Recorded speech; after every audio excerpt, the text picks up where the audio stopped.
Hey, thanks for joining me. Hope you're doing well. The Gnostic Nag Hammadi texts contain reports of inorganic beings called Archons. They're a type of artificial intelligence infection that somehow seeped into this reality.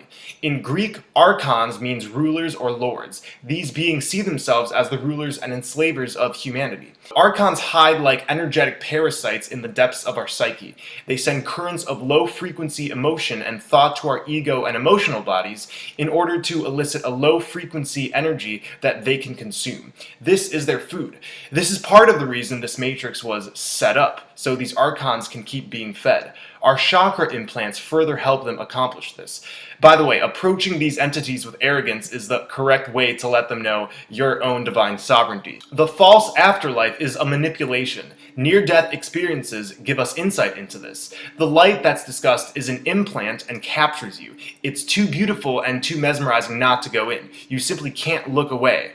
Meeting family members and loved ones is incredibly common in near-death experiences, but these aren't actually their spirits, they're Archons who are manipulating you into crossing over. Who you see has been shown to depend on who is important in your life and what culture you come from. As shown on this table, people from India experience different types of loved ones luring them in during near-death experiences than Americans. It's not static. Whoever was important to you is placed there so you feel most comfortable crossing.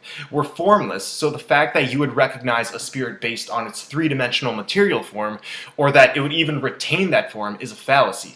These are archonic ankle biters. During near-death experiences, religious people are met by their specific spiritual guides. Christians see Jesus, Buddhists see Buddha, Muslims see Muhammad. They come back and believe their beliefs were reinforced, but again, this is because the Archons are master manipulators and will take whatever form suits you so you don't ever question what's going on. And sometimes the entities flip-flop with no rhyme or reason. The life review is a hallmark in near-death experiences. Your entire life is played back to you from every angle by beings who claim to be your supreme god. They have this ability because the all-seeing eye is literally recording every aspect of your life, further trying to reinforce that these Archons have power to execute judgment over you, and eventually sending you back to be recycled as energetic food. One of the biggest deceptions is the idea of being a bad human who must rework karma in order to be worthy of leaving the cycle of reincarnation.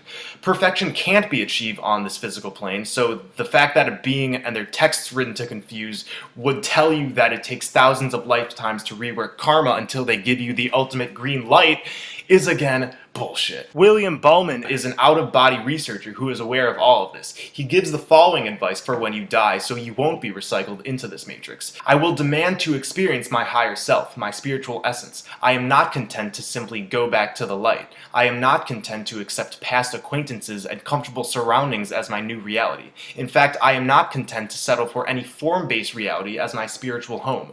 We are not helpless victims of an external force that dictates or directs our reality and our lives. We are bestowed with the power of free will and the ability to take spiritual action. This same message is mentioned in the first apocalypse of John.